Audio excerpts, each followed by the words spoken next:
तो हेलो दोस्तों, welcome back to another video. तो कल रियल मैड्रिड ने बार्सिलोना को हरा दिया है 2-1 से। नहीं, जूड बेलिंगम ने हरा दिया है बार्सिलोना को 2-1 से। काफ़ी एक एवरेज परफॉर्मेंस थी रियल मैड्रिड की, ऑनेस्टली अगर मैं कहूँ।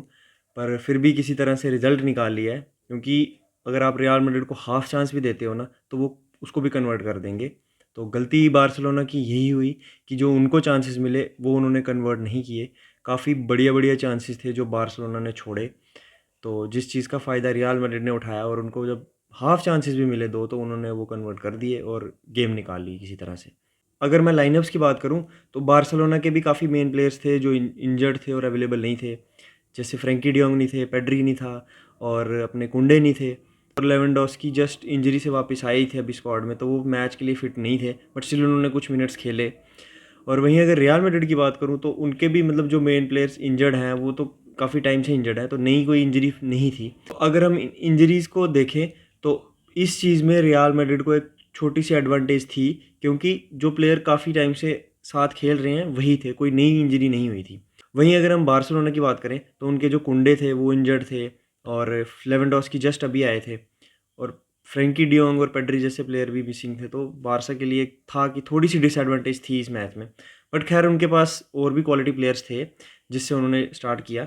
आप देखो मिडफील्ड में गुंडोगन और गावी गावी की मैं कह रहा हूँ, फर्स्ट हाफ में Gavi was the best player, क्योंकि उसने एकदम रिस्ट्रिक्ट करके रखा था। उसने जस्ट बेलिंगम को रिस्ट्रिक्ट किया, एकदम उसको मार करके रखा, उसकी बिल्कुल उसके एकदम साथ में था, जिस वजह से रियल मैड्रिड का अटैक बन ही नहीं पाया फर्स्ट हाफ में।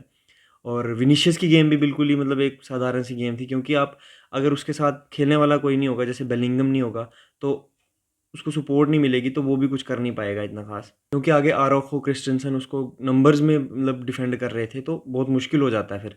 और साथ में आप देखो लेफ्ट बैक फरलैंड मेंडी, उसकी भी कोई सपोर्ट मिल नहीं रही थी खास, क्योंकि ऑफेंसिवली फरलैंड मेंडी इतना कुछ खास है नहीं। डिफेंसिवली है थोड़ा सॉलिड, बट ऑफेंसिवली जब आपको अगर प्लेयर चाहिए आगे खेलने के लिए, तो वो फरलैंड मेंडी नहीं कर पा रहे थे।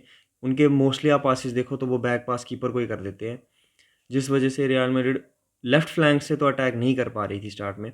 मिड से ट्राई कर रही थी, बट जैसे कि जूड बेलिंगम को गावी ने रिस्ट्रिक्ट करके रखा था, तो वो अटैक भी नहीं बन पा रहा था फर्स्ट हाफ में। तो फर्स्ट हाफ में रियल मैड्रिड की बहुत ही एक एवरेज गेम रही। मुझे लग नहीं रहा था कि रियल मैड्रिड इसमें एक गोल भी स्कोर करेगी, और ऐसा लग रहा था कि शायद बार्सिलोना 3 गोल और स्कोर कर देगी और ये गेम 3-0 या 4-0 एंड होगी।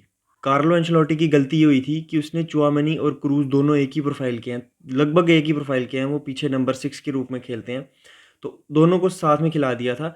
और अगर आपको जूड बेलिंगम आप देख रहे हो कि रिस्ट्रिक्ट हो चुका है, तो आपको एक प्लेयर और चाहिए जो थोड़ा आगे जाके थोड़ी मतलब गेम बनाए, क्रिएट करे।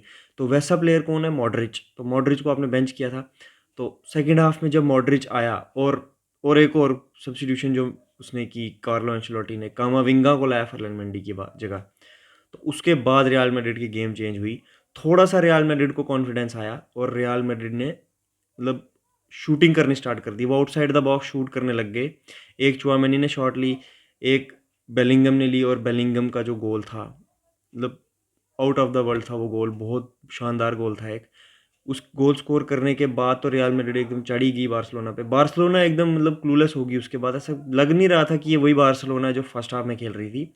और सेकंड हाफ में एकदम शोल्डर्स ड्रॉप हो गए उनके, और बार्सिलोना को काफ़ी चांसेस भी मिले बीच बीच में, बट बार्सिलोना उनको कन्वर्ट नहीं कर पाए उनके प्लेयर्स।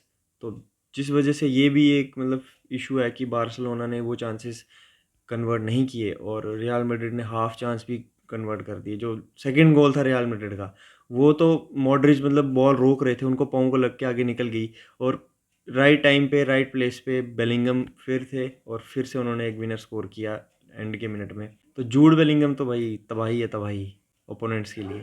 शावी की अगर हम बात करें, तो शावी ने जो सब्स्टिट्यूशंस किए वो बिल्कुल एकदम ठीक थे, क्योंकि आप देखो जब सेकंड हाफ में थोड़ा रियल मैड्रिड ने डोमिनेट करना स्टार्ट किया, तो वो क्या कर रहे थे, नंबर्स आगे फेंक रहे थे थोड़े, मतलब जैसे चुआमेनी था, चुआमेनी शॉटें ले रहा है, रूडिगर बॉक्स में अराइव कर रहा है, हौसलू को ले आए वो हेडिंग वगैरह के लिए।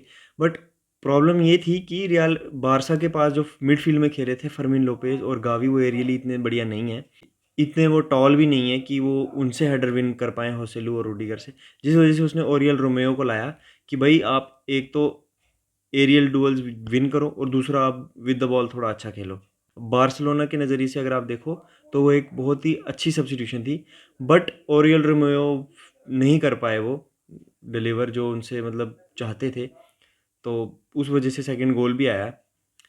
तो अब अगर आप देखो तो जितने में आपने ओरियल रोमेयो ख़रीदा है इतने में यही मिल सकता है। अब आप बुस्केट्स तो नहीं एक्सपेक्ट कर सकते ना कि बुस्केट्स की तरह आएगा और बुस्केट्स की तरह एक परफॉर्मेंस ड्रॉप कर देगा, तो वैसा नहीं है ओरियल रोमेयो।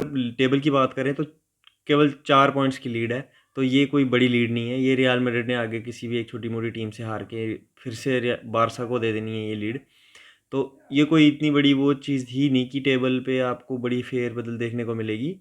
बस ये था कि एक एल क्लासिको की विक्ट्री मिल गई, ये बड़ी चीज़ थी। अब देखना होगा आगे कि क्या करते हैं। आगे यूसीएल के भी मैचेज़ हैं, उसके बाद ला लीगा के भी काफ़ी मैचेज़ हैं। तो लेट्स सी रियल मैड्रिड क्या करती है। होपफुली अच्छा ही करे इस सीज़न।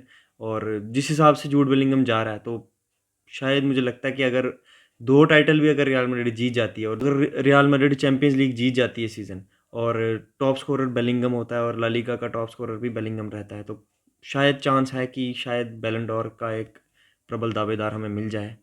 तो लेट्स सी क्या होता है।